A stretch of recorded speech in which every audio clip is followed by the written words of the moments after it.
All right, welcome back to the channel. Welcome back to the channel, boxing fans. Tonight we saw Jaron Ennis call out Errol Spence Jr. and Terrence Crawford after he annihilates Thomas Delorme in one round. Let's talk about that after this in this video.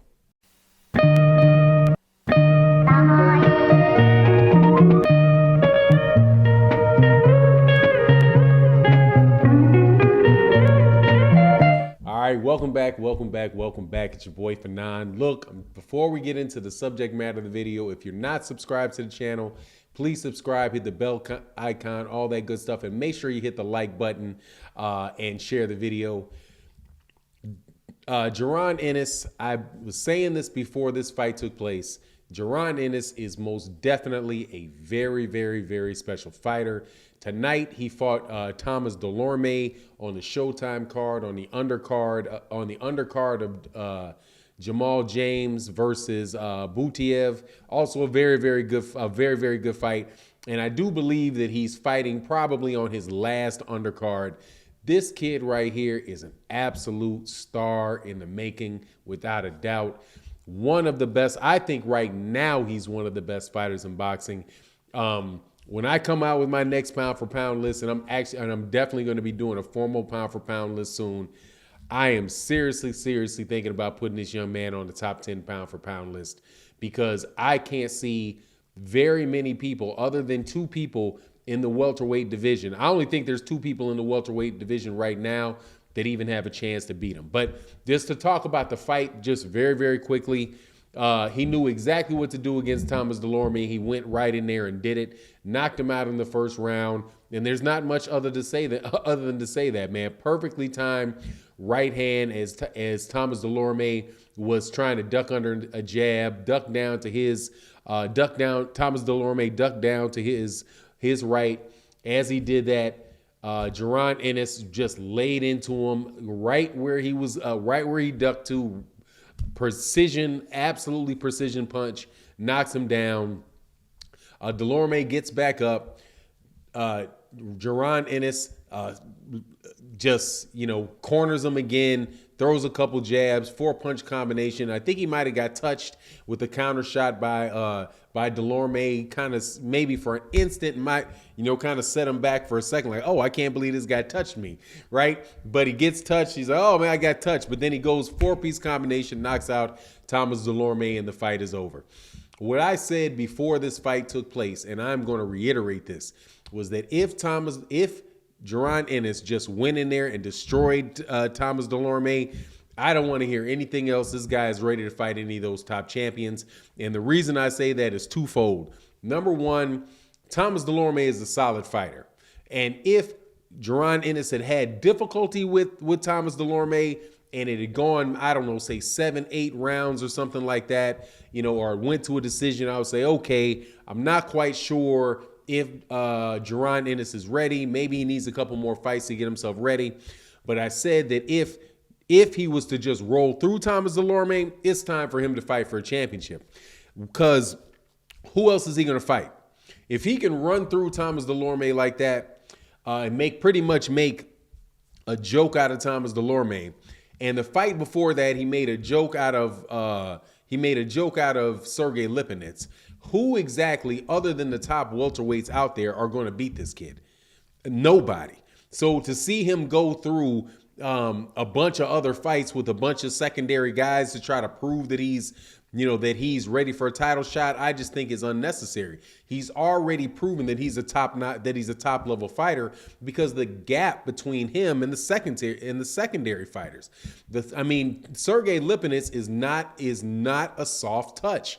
That is a good, solid fighter that can go rounds with the best fighters in boxing. If Sean Porter fought Sergey Lipinets, he would be going rounds with Sergey Lipinets.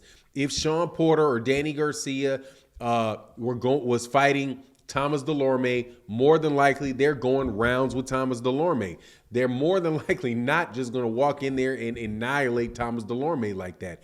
Terrence Crawford didn't annihilate Delorme like that. Stenosis in his last fight beat Thomas Delorme, but it was by a unanimous decision. He didn't knock him out. He didn't just make it look like the guy didn't belong in the ring with him at all. And that's what Jaron Ennis is making these guys look like. And so I just don't want to hear it. I mean, the guy is absolutely ready for a championship shot. So after the fight is over, he says, you know, Jim Gray asked him, who does he want to fight? And he says that, you know, he names all the top guys. He's like, hey, I'm ready for whatever top guy. And then he said, no, you got to cut that down a little bit. He says, well, I'm number 3 in the IBF. So, hey, Errol Spence Jr. And I'm telling you right now, man, I absolutely think this dude is ready for those fights. Without a doubt, I think he's ready for the fights. I think he's ready for Terrence Crawford. I think he's ready for Errol Spence Jr. And honestly, man, I'm going to tell you, you know, not only is he ready for him, those are the only 2 dudes that I think got a chance to beat him at all. Everybody else in that division is going to lose to Jaron Ennis. None of the up-and-coming guys coming out there are going to do anything with him. Your Danis Ugas isn't going to do anything with him. They got Butiev, who beat Jamal James, isn't going to do anything with him. Staniosis or whatever his name is, isn't going to do anything with him. Danny Garcia is not going to be doing anything with him.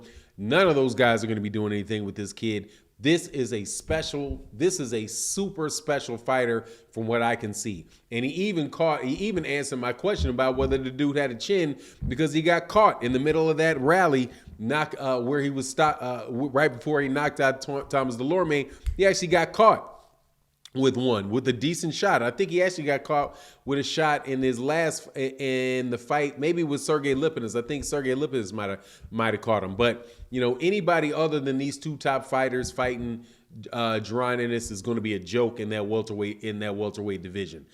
So I say, hey man, make the best fights possible. You got another top guy, man. I think right now, I would say Jaron Ennis is the number 3 guy in the welterweight division. Right now, it's going to depend on what happens with Sean Porter versus Terrence Crawford or whatever. But no, man, this kid is an absolute monster, man. And I would say I put him right there with Shakur Stevenson as, I think, you know, beginning to separate themselves from a talent standpoint. I think that they've separated themselves from the rest of the pack and the guys that are there that are in that younger age range. You know, the performance by Shakur Stevenson winning his belt in the 2nd division and you know, just beating up Jamel Herring like he did, I think proved that he's, you know, the best fighter in that 126 to 135 range for the young guys. And for 140, I mean, from 140 to 154, I don't see anybody as good as Jaron Ennis. Virgil Ortiz, I think he's on another level from Virgil Ortiz. You know, just, man, this kid looks like he is absolutely outstanding and can be one of these fighters that are a generational type of fighter. You know, that's what I think. He fights southpaw. He can fight orthodox. As a matter of fact, I do believe he originally knocked down Thomas Delorme in the orthodox stance, got up and knocked him out in the southpaw stance. Just an absolutely exceptional dude, man. So, and I know there's not going to be some people that ain't going to like it, but, you know, if I look at him and I'm looking at anybody in boxing in that whole pound for pound consideration, man, I honestly, man, I don't see anybody more talented than Jaron Ennis. And there'll be a lot of people, obviously, that are going to talk about the experience level and, you know, the usual retorts to statements like that, like, you know, who has he fought, and then try to walk down the resume of everybody that he fought, and try to dismantle the guy like that.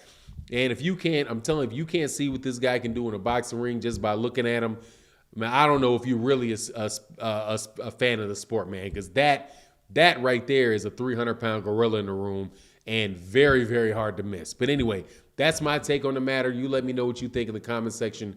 And with that, I'm out. Peace.